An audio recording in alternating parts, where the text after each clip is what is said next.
One of the main issues that I hear from every woman that I help is that their libido is just gone. And they don't know how to get help, and they don't know where to get help. And they feel really bad about it because they're saying no. In fact, they're avoiding their husband. And they feel bad because they know that their husband is waiting and winking and touching, and they're backing away.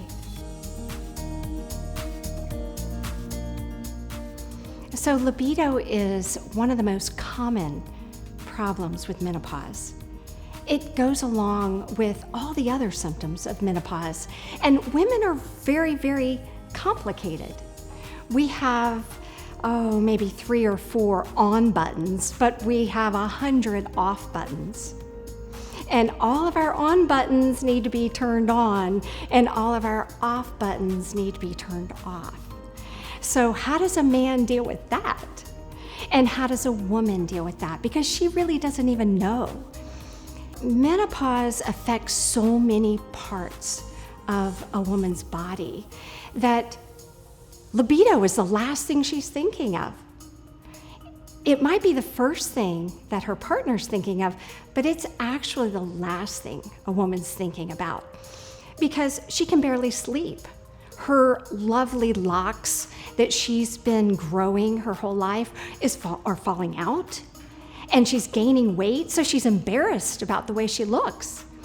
I have women that have told me that they close the bathroom door to take a shower because they don't want their husband to see them naked anymore. And they will quickly jump in bed and get under the covers before their husband sees them. And that's heartbreaking to me because we're living so much longer than we used to. 100 years ago, we lived about 50 years, so we went through menopause and then died. But now we're living, 30, 40, 50 years longer. And we should be as vibrant and energetic and intimate throughout our entire life and not just be the first 50 years.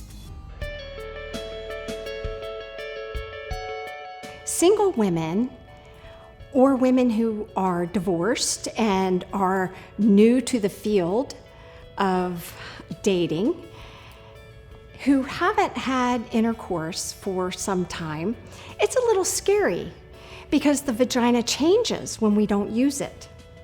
So just like anything else, if you don't use it, you lose it. So the vagina can get shorter, it can get tighter, it can lose its elasticity, so it doesn't welcome your man as nicely, so it can be painful.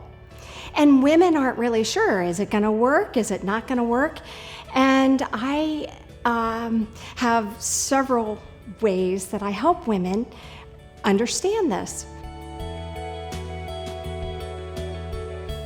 So the first, you should always have an examination because you want to make sure that everything is in order. The second is that we want to make sure that the vagina is healthy. So hormones are critical for a healthy vagina. The hormones that we put on our skin doesn't really affect the health of our vagina. Our vagina is like this world all of its own. And the vagina was never made to be sterile. I mean, men aren't sterile, right? So it holds in everything that you put in it. So hormones are needed inside the vagina, separate from hormones that are put on the skin. So doctors prescribe specifically hormones for the vagina.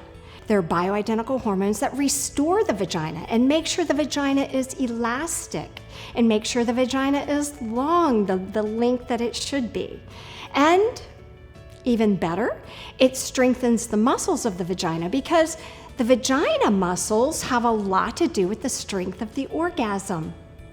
In addition to that, so we all like strong orgasms. So as the muscles atrophy, it's harder for a woman to orgasm and it's harder to have a nice strong orgasm. And then on top of that, weak muscles of the vagina increase the risk of urinary leakage. And who wants that? In addition to that, it bathes the outside. We have to bathe the outside, the vulvar area and the clitoral area of the vagina because, well, that's where we're stimulated the most.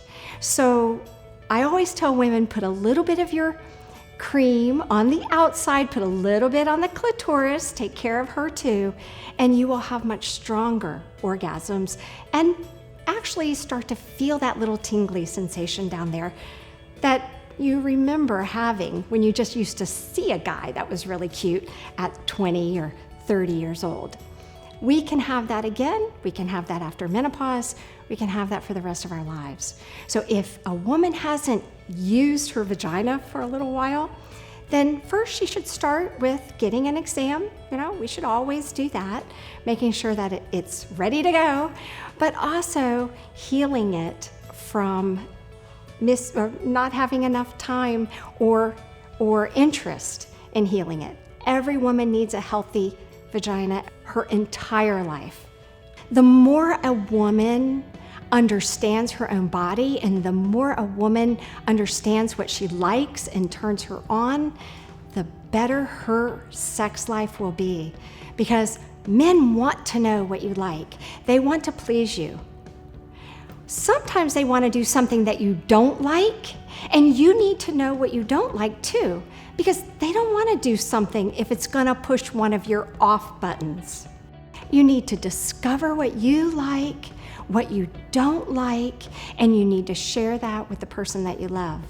I get all ages in my office, and I have quite a few patients who come and tell me that their husband is having difficulty, that they're ready to have intercourse, but their husband is having difficulty. If a man truly wants to have an erection, there are some amazing ways that we can get a man to have an erection. But if a man doesn't, or the couple doesn't want to actually have penetration, then I tell women that intimacy, there's so much more to intimacy than penetration.